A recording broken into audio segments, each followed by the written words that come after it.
तो आज के इस वीडियो में हम अपने पौधों के लिए एक ऑर्गेनिक असरदार लिक्विड तैयार करते हैं। हेलो, नमस्ते और सभी को राम राम। कैसे हो दोस्तों? आशा करता हूँ आप स्वस्थ होंगे, मस्त होंगे। और अगर अभी तक गार्डनिंग इन्फो को सब्सक्राइब नहीं किया है तो देर किस बात की, ज़रूर कर दीजिए। और हाँ, आपको वीडियो भी ज़रूर पसंद आएगा, इसलिए अभी से लाइक कर दीजिए और शेयर कर दीजिए अपने गार्डनर दोस्तों के साथ। तो आज हम बनाने जा रहे हैं अपने पौधों के लिए, खासकर अपने गुड़हल के पौधों के लिए एक ऑर्गेनिक लिक्विड फर्टिलाइज़र। तो इसके लिए लिया है सरसों खली, बोन मिल और 2 टीस्पून चाय की पत्ती। तो अगर आप अपने घर पर चाय की जगह कॉफ़ी का इस्तेमाल करते हैं तो आप उसे भी ले सकते हैं। तो यहाँ पर ये फर्टिलाइज़र हम 2 पौधों के लिए बना रहे हैं, इसलिए 1 लीटर पानी में बना रहे हैं। तो अगर आपको ज़्यादा फर्टिलाइज़र की ज़रूरत है तो आप सभी चीज़ों की मात्रा को बढ़ा दीजिए।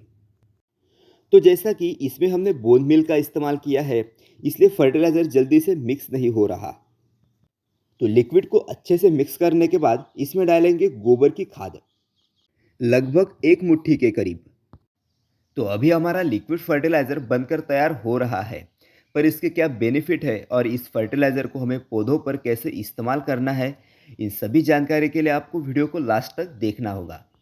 तो इस फर्टिलाइज़र में मौजूद चाय पत्ती की वजह से पौधों की मिट्टी एसिडिक बनी रहेगी।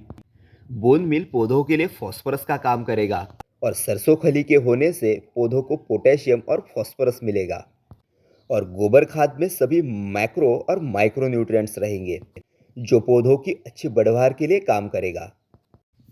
तो इस ऑर्गेनिक लिक्विड फर्टिलाइज़र को हम किसी खाली बोतल में ट्रांसफ़र करके 48 घंटे मतलब 2 दिन के लिए रख देंगे। किसी भी ऑर्गेनिक फर्टिलाइज़र को बनाने के बाद 2 दिन या 7 दिन रखने का जो प्रोसेस होता है वो हम इसीलिए करते हैं ताकि इसमें ऑर्गेनिक बैक्टीरिया की संख्या बढ़े।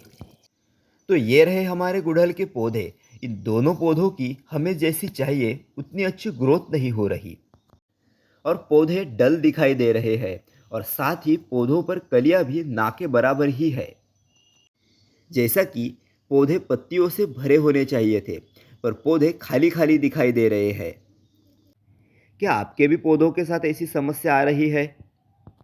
और पत्तियों में थोड़ी आयरन की डेफिशिएंसी भी नज़र आ रही है। पत्तियां हल्की पीले पड़ने लगी है।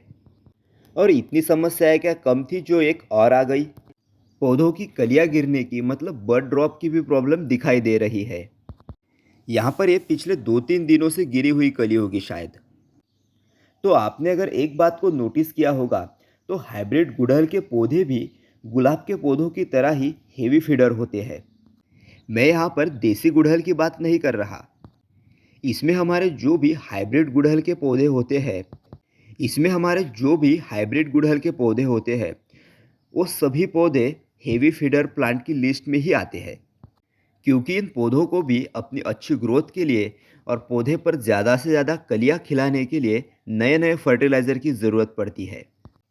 तो अगर आप रेगुलरली गार्डनिंग इन्फो पर वीडियो देखते हैं तो आपको पता होगा कि हमने कई दिन पहले ही इन सभी पौधों को एक केमिकल फर्टिलाइज़र दिया था। उस फर्टिलाइज़र को पौधों को देने में 2 महीने का समय हो गया होगा लगभग, और 2 महीनों के बाद फिर से पौधों में कोई नया फर्टिलाइज़र देना पड़ रहा है। तो हुए नए पौधे हेवी फीडर। हम गुलाब के पौधों को ही सिर्फ भुक्कड़ बोलते हैं, पर ये भी पौधे कुछ कम नहीं। इन पौधों को भी अपनी अच्छी ग्रोथ के लिए 1-2 महीने के बाद कोई ना कोई फर्टिलाइज़र चाहिए ही होता है। तो अगर इतने प्यार से हमने अपने पौधों को लगाया है तो इन्हें फर्टिलाइज़र तो देना ही पड़ेगा। तो चलो वही करते हैं। तो अभी हमारे फर्टिलाइज़र को 2 दिन हो चुके हैं और हमारा फर्टिलाइज़र बनकर तैयार हो गया है। और इस फर्टिलाइज़र को हम डायरेक्टली ही पौधों की मिट्टी में भी अप्लाई कर सकते हैं।